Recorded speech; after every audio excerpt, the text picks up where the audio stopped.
In order to fortify self-discipline, it is advisable to heed the advices of Marcus Aurelius. He served as the Roman ruler from 161 to 180 AD and is regarded as the last among the 5 good emperors. In the course of rule, Aurelius managed to fit in writing an autobiography into his busy schedule, which is now referred to as Meditations. In these writings, the Roman emperor provided several significant pieces of advice regarding the development of self-discipline. Here are 10 of the most important lessons on self-mastery and self-discipline that emerge from the writings of Marcus Aurelius. 1. Discovering your life's purpose is the first step toward true self-discipline. Let me show you what Marcus Aurelius articulates about self-discipline. From my perspective, I cannot really find anything to complain about. I have quite a reasonable understanding of what life is all about. I was born for a mission, and there is work that needs to be accomplished. If I was created to do something, the least I can do is emerge from my blankets and seek warmth. Marcus Aurelius saw each of us as having a life mission with a goal that needs fulfillment. In his eyes, every one of us has a specific reason for being alive, and as such, not fulfilling that reason with your potential would be a crime. It is so because it is that purpose which gives you the self-discipline to carry on purpose. If, for example, if you are changing a flat tire, there's always a reason to do that task, which is the biggest source of self-discipline. The reason is the same no matter why you are doing it. And while that may not be the greatest feeling, like all human habilitation, you just push through. Once you know what to do, you just do it. If you want to do it, you can't do it half-heartedly. If you want to be a writer, then write every single day. If you want to be an artist, draw and create every single day. Whatever you want to do does not need any more preparation or more motivation or more research or more advice. You just start doing whatever it is you're interested in, set daily goals and seize the day. And it won't be difficult because your purpose will nurture a desire inside you to keep pushing you closer to your goal. For self-discipline, you always need a working motivation, and you'll find it through commitment once you know the task. 2. Rely on yourself. A suggestion from Marcus Aurelius to the aspiring individual is: turn your desire to stone, quench your appetites, keep inside yourself. Once you have developed a sound purpose, it is important to give birth to a concrete course of action that is equally practical. You must not only commit yourself to these goals, but also to every step that you will take in that direction. We have to be ready to make any necessary sacrifice to get the job done without worrying about what any challenges might be. Self-discipline is the capacity within you to take action. Do that which you need to do, irrespective of the physical, mental, and emotional state. Every time you set a goal and want something in life, you must also want to take action. Everything you want to accomplish, be, or have in your life is purely dependent on your ability to act, even when you feel like doing nothing. An effective plan of action can be developed starting now by including a set time by when you will reach a given goal. Goals should be composed of smaller packages or mini milestones that can make up the bigger picture. The importance of these mini milestones is to ensure that you attain your desired result in small steps. This strategy gives you control over the activities and projects at hand. The aim is to never feel too overwhelmed to begin working on anything.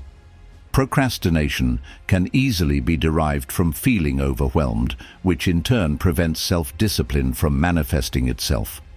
Moreover, the absence of activity inhibits motivation and willpower from forming. 3. Be punctual each and every day. Marcus Aurelius says, Your life has to be constructed action by action, and it is only required for you to be satisfied if everything worked out for each one as much as is possible, and no one can prevent you from doing this. Once a concrete purpose has been established and a suitable course of action mapped out, the figures would indicate that a whopping 95% of us are unlikely to achieve that purpose. They let themselves down on the stick-to-itiveness test. To begin with, we have to be there for the task, every single day. The mere act of turning up to work and engaging with your art does amazing things for mental fortitude. You develop concentration and accept the fact that a great deal of effort is required to accomplish anything worthwhile. Disregarding the urge to procrastinate, we work for hours on end, knowing very well that eventually effort will bear fruit. That's one way of looking at self-discipline. Alternatively, self-discipline can also be viewed as a repetitive exercise, which requires you to exert focus until it becomes second nature, at which point the results will come alone. If you do happen to miss out on a workout session for some reason, do not be too harsh on yourself. It's merely a single mishap and does not reflect your overall character. Your determination to push ahead is what defines your strong self. Remember, greatness doesn't come easily. If you have a rough day, it doesn't mean it will snowball into a rough week or a rough month. With every new day comes a new life. Close your eyes, remind yourself of that. Shift your focus towards the essence of your life, which comes next, the greater goal. Fourth, practicing work-errorism. If there is one thing that Marcus Aurelius has well articulated, there is no need to turn into a full-blown volcano. You have a throbbing in your head or a throbbing in your ear. Don't yell, cry not, do complain. Grumpiness can be tolerated, talking too much really can't. One way of tempering our willpower is through voluntary hardship. This means actively and mentally enduring lifestyle discomforts for practice. The purpose being enhancing ourselves for any dire circumstances we may encounter. Voluntary hardship may involve skipping meals, having cold showers, avoiding smoke, sleeping on floors, donating half of our clothes to charities, or even leaving jackets behind on cold, rainy days. You could also decide to ignore social media for a couple of days, or even lock your smartphone away in a drawer. Once you do this repeatedly, you will develop an understanding of hardship and scarcity, and more importantly, how to reside comfortably alongside them. 5. Making the dichotomy of control a habit. In the words of Marcus Aurelius, "The powers of your mind are well within grasp, but outside events are not. Once this gets through your head, that's when you will be a force to reckon with." Ruminating and letting external factors annoy you is detrimental for control. It is extremely counterproductive, especially when you have a goal to chase after and tasks to complete. Everything outside of that gets you to ruminate and let out the distress. The best thing you can do in such a situation is to follow Epictetus's dichotomy of control. Tell yourself what can you do and what you cannot do. If you accept things which you cannot do anything about, you will be at peace. Assist yourself using this text for reference. The next time such a situation occurs to you, is there a problem in your life? No? Then don't worry. Yes? Is there something you can do about the problem? Yes? Then don't worry. No? So, don't worry. 6. Do not play the victim. And to quote Marcus Aurelius, "Do your job without whining." Have you said any of these? "I'm sorry, but I was just born like this. I never had a formal training, so I didn't know better. I was raised by my parents, and they gave a bad example. Everyone else does it." what happens to being raised? These are excuses that people give for remaining the same and not improving. You need to step up. Weakness. 2. Am I the only one who has to fight the mentality? I think it is in the beginning. You may not be to blame for it, but you have no other choice but to start controlling what all you can and changing things that need to be changed. You have to teach yourself to think this way and not fall into self-pity straight away. It's definitely easier to blame others for failure when one occurs, but only those with some degree of guts are able to up and who fix the problem, even if they are not to blame for it. Be that person who is proactive, not the one who balks and casts blame. When you play the role of a victim for what has happened or where you find yourself, you take less responsibility for yourself and give away control. In the absence of accountability, effecting relevant changes becomes almost out of question. 7. Reduce craving for instant rewards. In the words of Marcus Aurelius, "Were you born only to enjoy feeling good and not to do and go through things? Do you not see plants, birds, ants, spiders, bees, and so many others engaged in their task of trying to put the order right? And you don't want to do your task as a human being. Why? Why aren't you rushing to anything that your natural self tells you to do?" Implies the ability to wait for that which you wish for, delayed gratification. Picture your work's Christmas party. Picture yourself trying to lose a couple of pounds, only to be met with endless platters of mouth-watering food. While indulging in a plate of greasy food can feel good in the moment, it could disrupt your diet. However, if you manage to resist such sweets, then later down the line, you will be able to lose weight, thus fitting back into your beloved skinny jeans. Treating yourself in moderation is not a bad thing, but you need to make sure it is not a regular thing, otherwise it will be more fulfilling than the end goal of losing weight. Having the strength to ignore those sweet temptations is self-discipline. The reward is what keeps us going, and not giving in to temptation is the first step towards it. 8. Ignore naysayers. Marcus Aurelius once said, "When another blames you or hates you or people speak such like things, go to their souls, drill into them, and see what these people are. There is no blame worth lacerating yourself over if these people choose to think that you are how they perceive you in their minds." Negative people will always exist. We have to accept this if we aspire to achieve greatness in life, and sometimes if we declare to ourselves, even just once, that we believe we can accomplish this, loud-minded critics tend to steer against us. These type of people don't hesitate in criticizing, objecting, or even opposing things.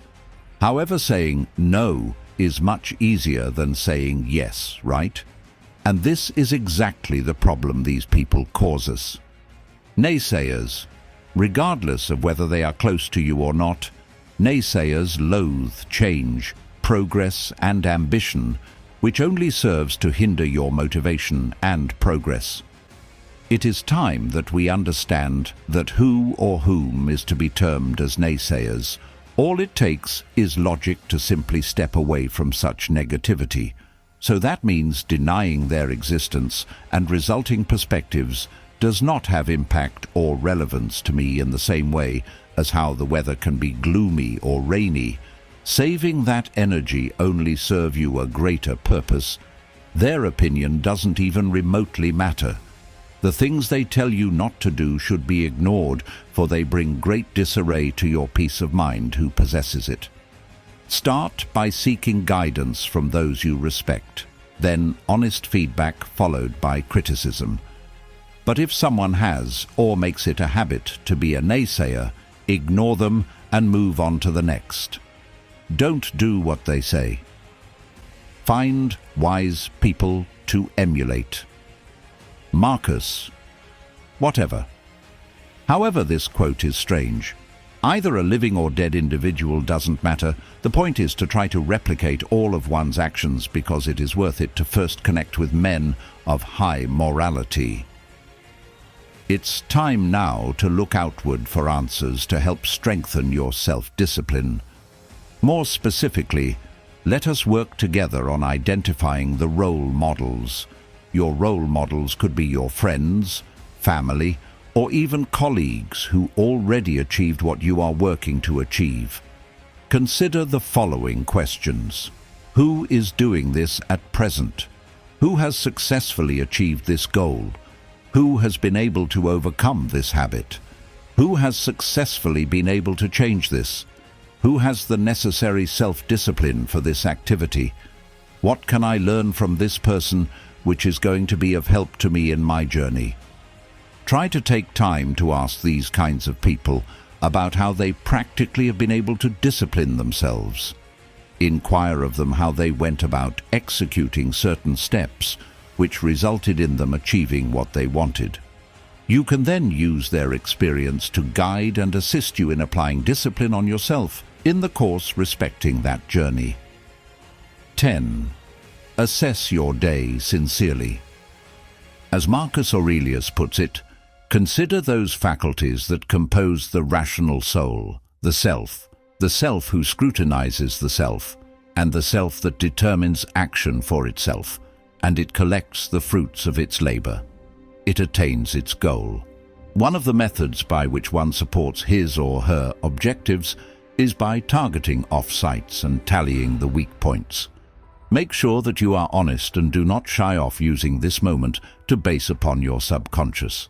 Regularly engaging in evening reflections will help you to embrace self-awareness during every moment of your day, since you will be actively seeking information in order to come up with and give replies to these questions.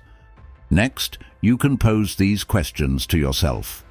For today, what were my strengths? At what moment did I have to enforce discipline and self-control, and did I succeed? What actions I did that were not appropriate, and why were they done? What actions should I have done in order to better my performance? You now understand how to enhance your performance for the following day. However, try not to insult yourself. Also, let go of yourself, as Seneca puts it. Have some compassion for yourself. Research shows that it is by forgiving yourself that you are encouraged to refrain from procrastination, rather than the opposite where you insult yourself. It is also unwise to disparage oneself without due cause. Remember the achievements of today as a motivation to outperform them tomorrow.